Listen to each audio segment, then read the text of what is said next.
July 17th, 2019, Streetsboro, Ohio.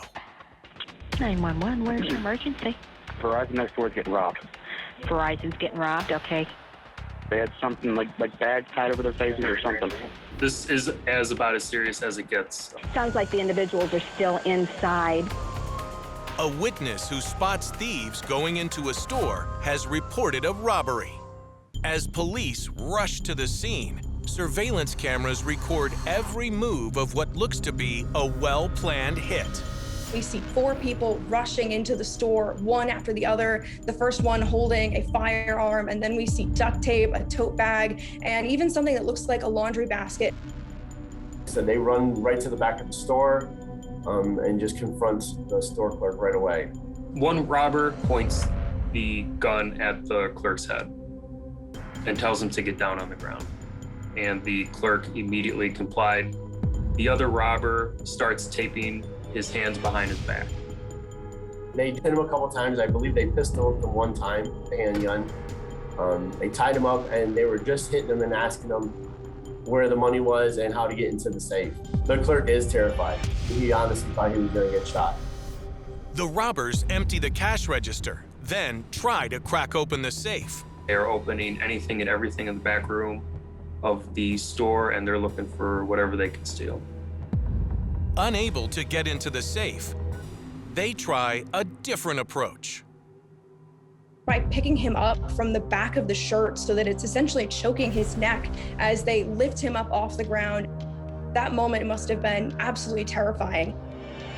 The clerk was trying to explain to them that the safe will not just open right away. There's safety measures in place in the event that a store is robbed.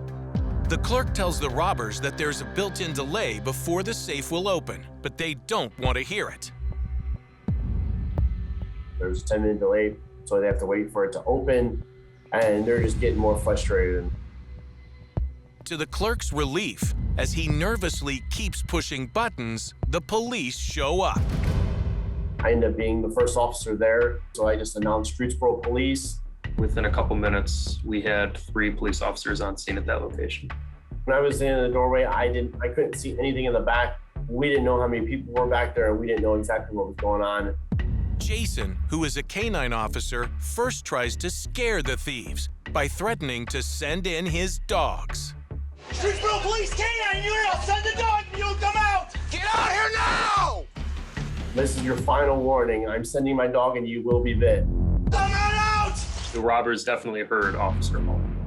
They were in a panic. They're looking for a back door, and there is no back door. They're not in control of that building anymore. They are scrambling. They're running around from storage area to bathroom, looking back and forth, back and forth. In the midst of the confusion, the terrified clerk seizes the opportunity to escape. He starts running towards me.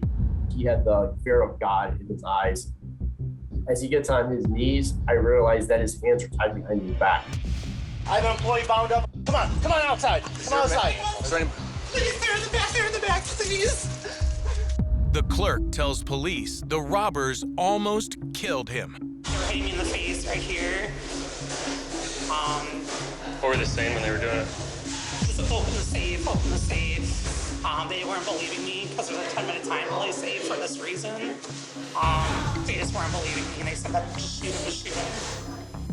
These robbers are dangerous, and police know they must get to them before someone does get hurt. But this is like walking into a trap. So we were just staring at a blank wall and couldn't see nothing around it. Hands up down! Come on out! Come on out! With the clerk safely outside, police are determined to detain the thieves who threatened to kill him. The moment the clerk took the opportunity to run out of the store, the robbers really lost their control of the situation. Checkmate, it's over for them. The police continue yelling as they cautiously move inside. Hands up down! Come on out! No! Come on out! It's a very tense moment. We don't know what their intentions are.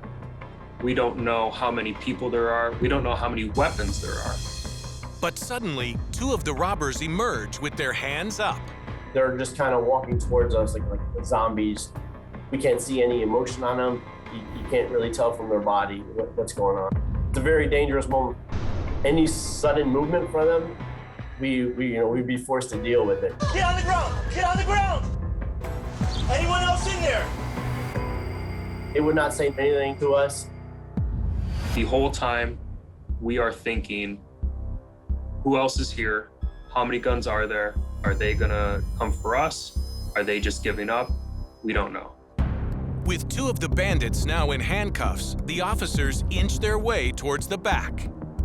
It's a very blind corner, and you're just slowly edging your way back to see what you can see. When you kind of go around, you're trying to make sure that you're not aiming your gun at someone else. This is no time to let our guard down. Greensboro Police, is there anybody else back here? There are closed doors, there's a desk. Officer Herman and I decide to check a door that's right in front of me first. I'm gonna open it, you're gonna look, okay? I'm gonna keep my eye over there. I open the door and there's a robber standing in the doorway with his hands up. Put your hands up. Put your hands up. Got another one in the back. To open a closet and to see a robber with his hands up. He's got cash in his pockets that he just took out of a cash register. Doesn't get more real or surprising than that.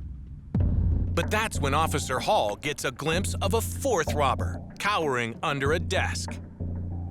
I seen his feet or something was sticking out. Walk him to the front. Just walk him to the front.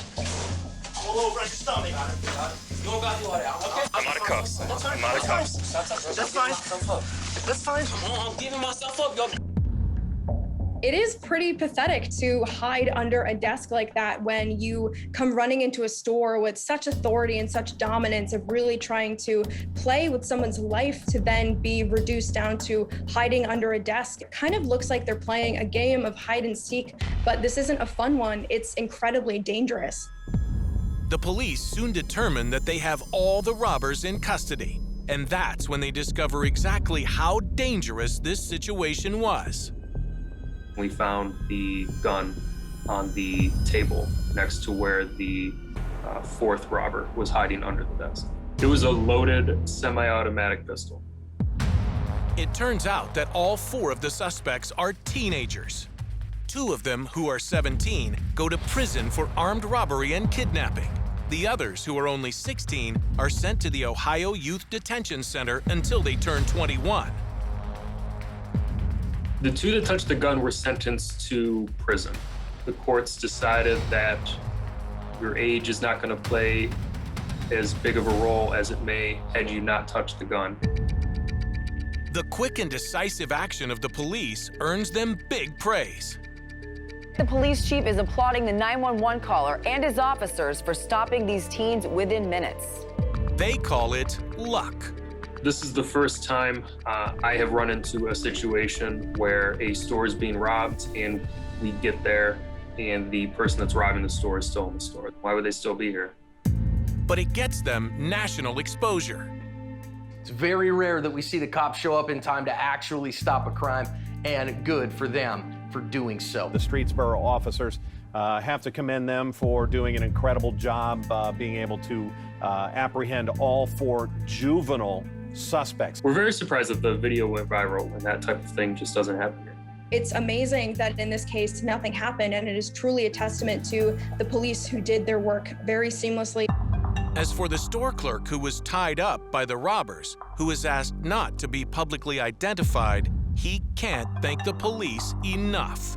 He was very traumatized, but he was very appreciative that we were there to save him. He has told us numerous times that we have saved his life, and he will always be very grateful for us. I don't think any of us here consider ourselves heroes. There are a lot more people out there that are more accepting of that title. I'm very happy that nobody was hurt.